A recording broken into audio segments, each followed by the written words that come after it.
ప్రతి pyramid master కూడాను మరి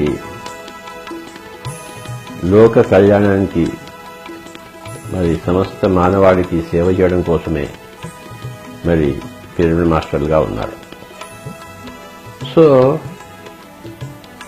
పిరమిడ్ స్పిరిచువల్ సొసైటీ మూవ్మెంట్ అంతా కూడాను పిరమిడ్ సేవాదలే.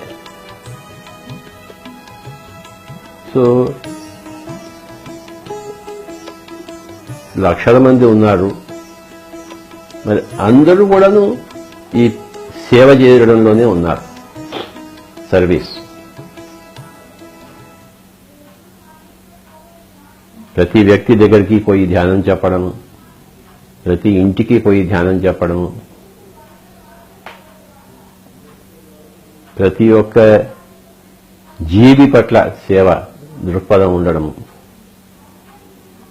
పిరమిడ్ మాస్టర్స్ అందరూ కూడాను సేవా దురంధరులు.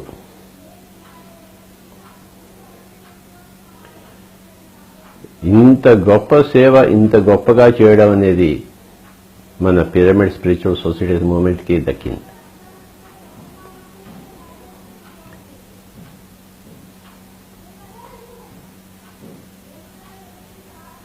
ప్రతి వ్యక్తి కూడాను ఎప్పుడైతే ఈ పిరమిడ్ మూవ్మెంట్లోకి వస్తాడో వాళ్ళు సేవలోకి వచ్చినట్లు. అంతకుముందు కూడా వాళ్ళు సేవ చేస్తున్నారు. సేవ చేయడానికి కాదు, చిన్నప్పటి నుంచి మనం సేవ చేస్తూనే ఉన్నాం. సేవ అనే పదము కొత్తదేమీ కాదు. కానీ మిగతా అన్ని సేవలకును పిరమిడ్ సేవకును భూమికి ఆకాశానికి ఉన్నంత తేడా ఉంది. అంటే మిగతా రకాల సేవలన్నీ కూడాను ఒక భూమిపరమైన సేవలు అనుకుంటే, పిరమిడ్లో చేసే సేవ ఆకాశపరమైన సేవ.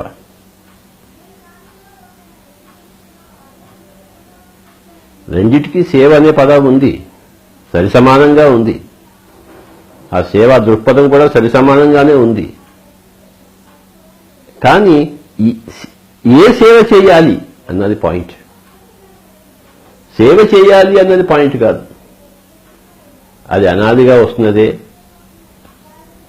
మన తల్లి మన సేవ చేసింది, మనం మన తల్లిదండ్రుల సేవ చేస్తున్నాము. అందరం కలిసి దేశ సేవ చేస్తున్నాము. ప్రతి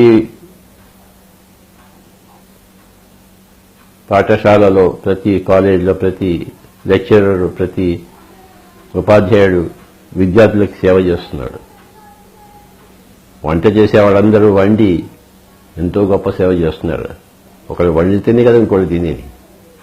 కనుక ఈ సేవ అనేది కొత్తదేమీ కాదు,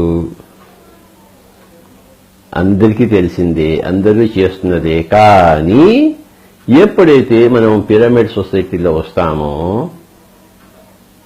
అప్పుడు ఈ సేవ అనేది భూమండలం నుంచి వదిలిపెట్టేసి ఆకాశ మండలంలో చేరుతుంది.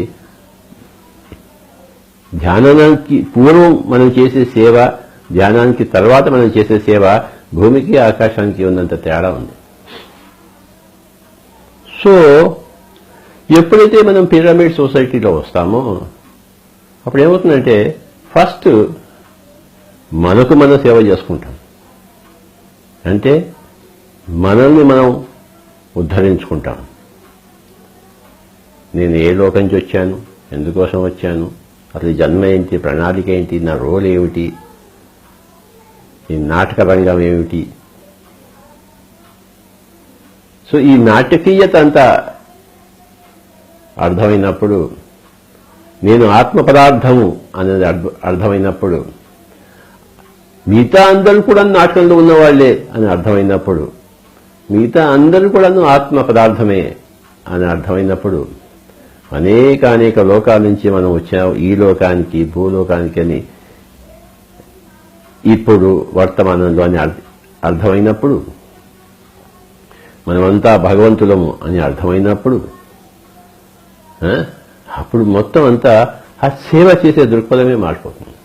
ఆ సేవ చేసే ఆ యొక్క ఏ సేవ చేస్తున్నామో అది మారిపోతుంది. ఇప్పుడు మనం ఏ సేవ చేస్తున్నాము? ఆధ్యాత్మిక సేవ చేస్తున్నాం. ఆధ్యాత్మికత తెలియనప్పుడు ప్రాపంచికమైన సేవ చేశాము. ఆధ్యాత్మికం తెలిసిన తర్వాత ప్రాపంచిక సేవ ఉండదు, ఆధ్యాత్మిక సేవ ఉంటుంది. అయితే ఆధ్యాత్మిక సేవలోనే ప్రాపంచిక సేవ ఒక అంతర్భాగమై నిబడీకృతమై ఉంటుంది. అంటే ఎవరికైతే మనం ధ్యానం నేర్పిస్తున్నామో వాళ్ళ ఆరోగ్యం బాగుపడుతుంది. మన విడిగా ఆరోగ్య సేవ అంటూ లేదు. వాళ్ళకి ధ్యానం నేర్పిస్తాము, వాళ్ళు కళ్ళు మూసుకుంటారు, కూర్చుంటారు, వాళ్ళ తలకాయ నొప్పి పోతుంది, కడుపు నొప్పి పోతుంది, క్యాన్సర్ వ్యాధి పోతుంది.